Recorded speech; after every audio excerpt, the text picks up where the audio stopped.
The courtroom was so quiet you could hear someone breathing 3 rows back. 12 jurors filed in. No eye contact, no emotion. At the defense table, Casey Anthony stared forward, motionless. Across the room, cameras waited outside the doors, barred from capturing what the nation had already decided in its own mind. The clerk stood. The words were coming. But to understand why this moment would divide millions, you have to rewind. 3 years earlier, the story did not begin with a courtroom. It began with a phone call. A frantic grandmother reported that her granddaughter, Kaylee Anthony, had not been seen for weeks. Something felt wrong. The car Casey had been driving carried a strange odor. Questions were piling up. Investigators in Orlando quickly realized this was not a routine missing child report.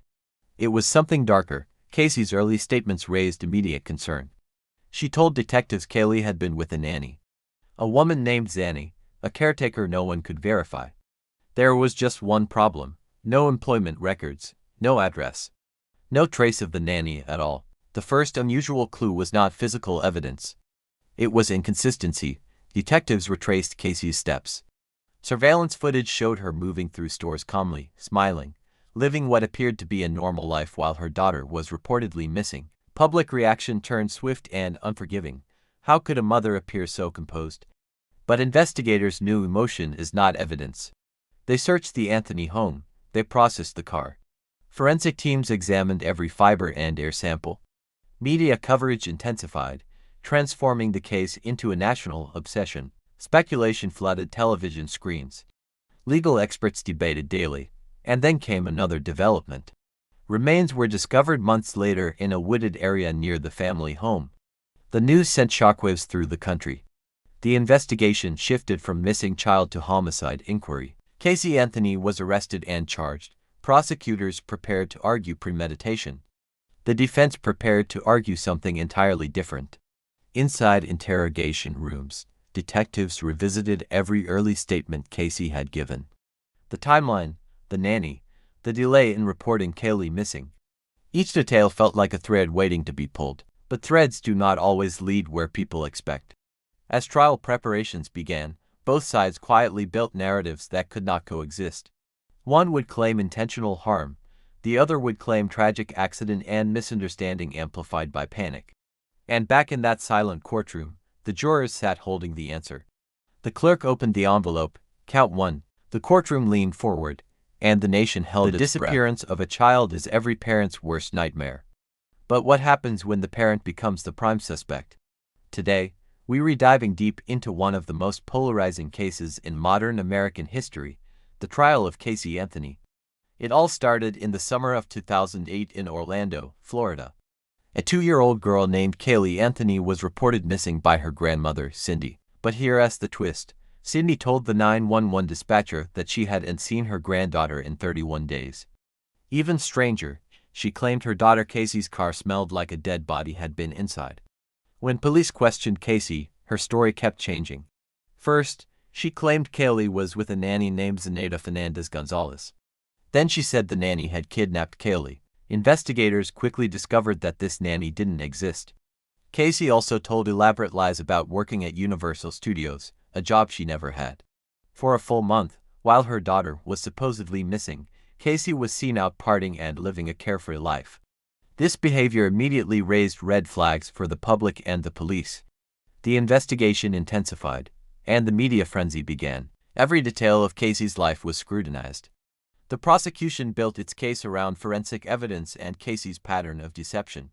They found traces of chloroform in the trunk of her car and a single strand of hair that showed signs of decomposition. The prosecution's theory was devastating.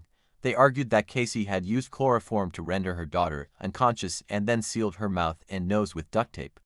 Their motive: Casey wanted to be free from the responsibilities of motherhood to live a party lifestyle. In December 2008, the search for Kaylee came to a tragic end. Her skeletal remains were found in a wooded area near her family's home, wrapped in a blanket inside a trash bag, with duct tape found on the skull.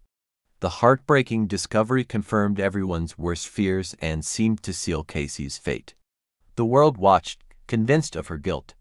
When the trial began in 2011, it was a media circus. The prosecution presented their evidence piece by piece. the smell in the car, the chloroform, the lies, and the internet searches for foolproof suffocation made on the family computer.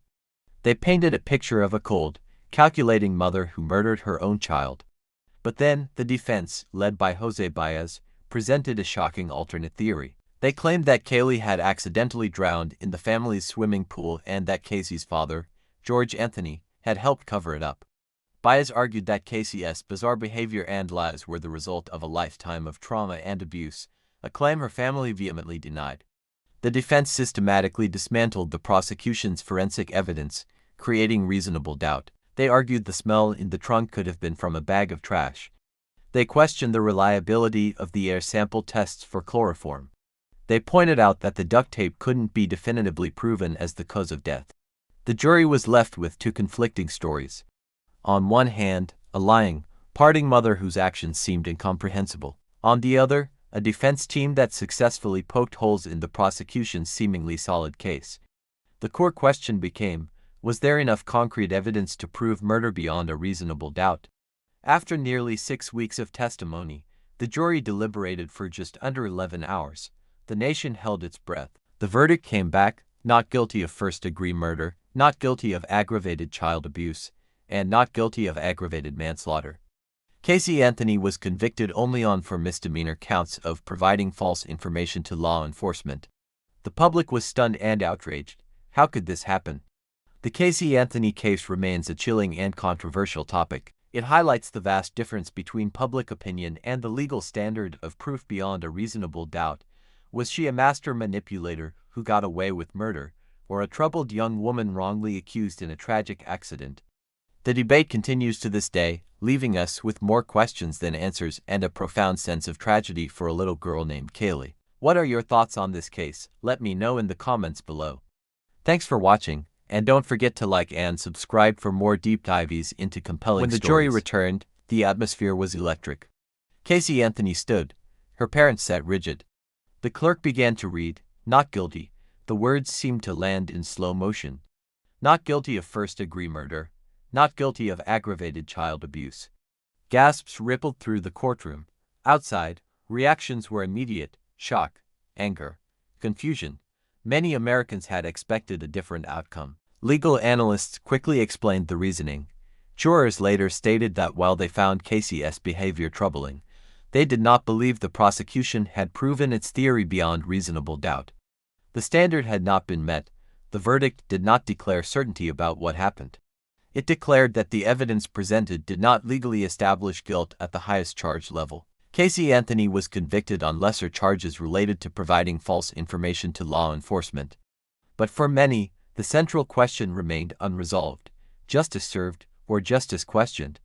The case ignited national conversations about media influence, forensic science reliability, prosecutorial strategy, and the meaning of reasonable doubt. It became a case study in law schools, a cautionary tale for investigators, and a defining moment in modern televised trials. In the years since, debate has not faded. Because some cases do not end when the gavel falls, they linger. They challenge assumptions. They force uncomfortable questions about how justice works and how it sometimes doesn't. And perhaps that is why this verdict still echoes today. Because the courtroom delivered a legal answer. But for many watching, the emotional verdict remains unsettled. If you thought this case was shocking, the next story is even more unexpected. Subscribe so you don't miss it.